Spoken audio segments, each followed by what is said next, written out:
Hablemos de esta primera virtud, la virtud de la sencillez. Verán cómo para San Vicente era una virtud importante. Yo creo que sigue siendo una virtud importante, así como otras hay que hacer adaptaciones. Sin embargo, yo creo que el contenido de esta virtud se ha entendido en el tiempo de San Vicente más o menos como se entiende ahora. Es una virtud, por lo tanto, importante para los misioneros y ahí les va el ofrecimiento que les hago en esta reflexión.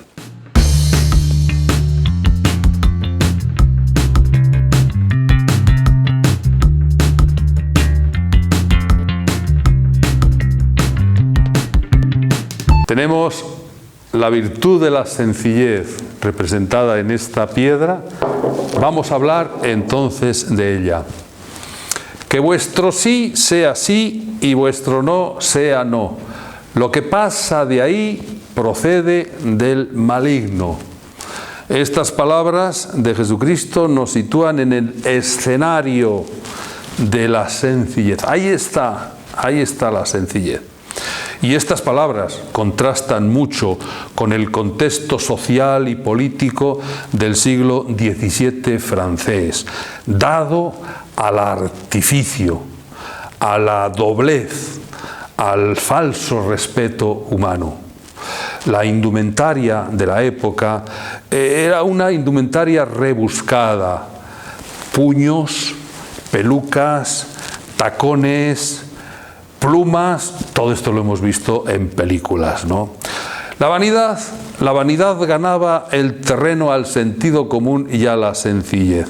En fin, tenemos que decir que estamos en la época del barroco, y decir barroco es sinónimo a decir visión compleja del mundo y visión compleja del ser humano. También el clero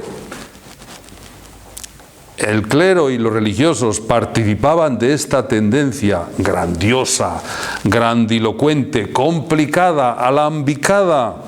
Fíjense que en los grandes sermones de entonces era muy corriente la cita en latín, donde no se entendía nada, al estilo de Fray Gerundio de Campazas. El nombre lo dice todo.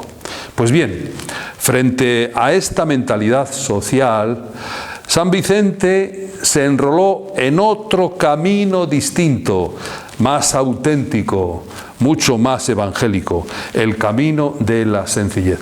Permítanme dos textos de San Vicente sobre la sencillez. El primero se lo dirige al padre Dicudré. Le dice así: es la virtud que más aprecio, la virtud de la sencillez. Y en ella he realizado algunos progresos por la gracia de Dios.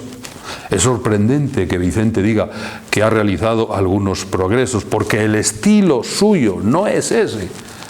Más bien tiende a ocultar sus virtudes, ¿no? Y al decirnos que hizo algunos progresos, podemos sospechar que hizo verdaderamente grandes progresos en esta virtud, ¿no? Por lo tanto, en este primer texto vemos cómo San Vicente aprecia esta virtud mucho. Y un segundo texto a un grupo de hijas de la caridad, a las que les dice, vuelve otra vez con el aprecio: Dios me ha dado un aprecio muy grande por esta virtud, a la que llamo mi evangelio. Fíjense, mi evangelio, es decir, norma de conducta indiscutible, su estrella polar, para no perderse entre tantos ropajes del barroco. Y podemos decir nosotros, y para nosotros, para no perdernos en tantas cosas como hay en este mundo, para saber distinguir lo esencial de lo que es secundario. Hablamos ahora de las dimensiones de la sencillez. Les voy a presentar tres dimensiones de la sencillez. En primer lugar, la primera dimensión al interior de la persona. La dimensión armoniza el interior de la persona entre lo que la persona piensa, lo que la persona siente, lo que la persona dice y lo que la persona hace. Todo lo que hace, todo lo hace que vaya en la misma dirección. Es decir, que no se piense una cosa, que no se sienta una diferente, que no se haga otra distinta, No, porque esto sería dispersión y falta de coherencia. Es lo más opuesto tal vez a la sencillez.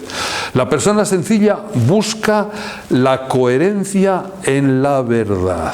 Fíjense, interesante, la coherencia en la verdad. Es decir, ama la verdad porque sabe que en la mentira no se puede construir nada serio, busca la verdad porque sabe que la verdad no la posee nadie al 100%, sino que hay que estar siempre en buscarla, y defiende la verdad, a pesar de que algunas veces le resulta incómodo defender la verdad, ¿no? La segunda dimensión, la sencillez en lo que tiene que ver con la actuación de la persona. Miren, les voy a dar una definición que para mí es una definición sumamente interesante. La sencillez consiste en hacer sencillas las cosas complicadas y no complicar las sencillas. Imagínense ustedes la importancia que puede tener esto en la vida de comunidad, incluso en la vida de familia también, ¿no? O sea, el tratar de hacer la vida sencilla a las personas que están, la vida fácil a las personas que están viviendo contigo. Y el ambiente, que esto como consecuencia se crea un ambiente sano y un ambiente transparente, ¿no? También tiene aplicaciones en la sencillez en el trabajo apostólico. Vicente propuso, como sabemos, Vicente propuso a los misioneros el pequeño método de la predicación, que consistía en presentar y explicar las verdades cristianas de una forma sencilla, no con el barroquismo propio de la época. La verdad es que San Vicente tiene verdadera alergia al barroquismo, a todas las expresiones barrocas, al hablar de una forma barroca. Hay una anécdota muy bonita en el tiempo de San Vicente.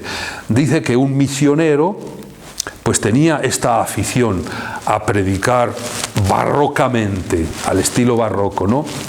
Y San Vicente le advirtió bastantes veces que debía de dejar ese estilo de predicación, pero el misionero estaba muy aferrado, no quería dejarlo. Durante 20 días San Vicente, de rodillas, al inicio de la comida, le suplicaba que dejase ese método. No dejó ese método, pero sí dejó la compañía. Y Vicente, cuando dejó la compañía, dio gracias a Dios por ello. Bien, la sencillez. La sencillez, en resumen, en esta parte del actuar, la sencillez, yo creo que nos ofrece una regla de oro, me parece a mí. Y la regla de oro es la siguiente. Yo lo voy a decir de una forma muy sencilla, pero que San Vicente pensaba de esta manera. Si ante una cosa, ante una actuación, tenemos 5 formas de hacer una cosa, elijamos siempre la más sencilla. No nos equivocaremos nunca. Y tercera dimensión de la sencillez. La sencillez tiene algo que ver con el apreciar de la belleza natural, con saber apreciar la belleza natural que nos rodea. La persona, cuando está armonizada por dentro, le resulta mucho más fácil armonizarse con las cosas y armonizarse con las personas que le rodean.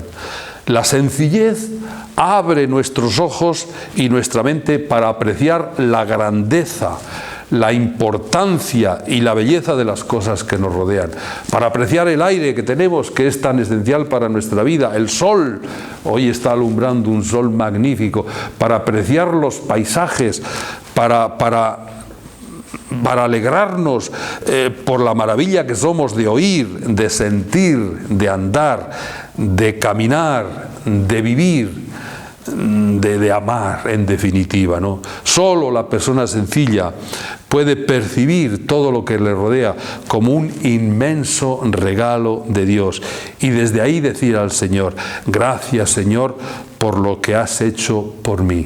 Gracias también a ustedes.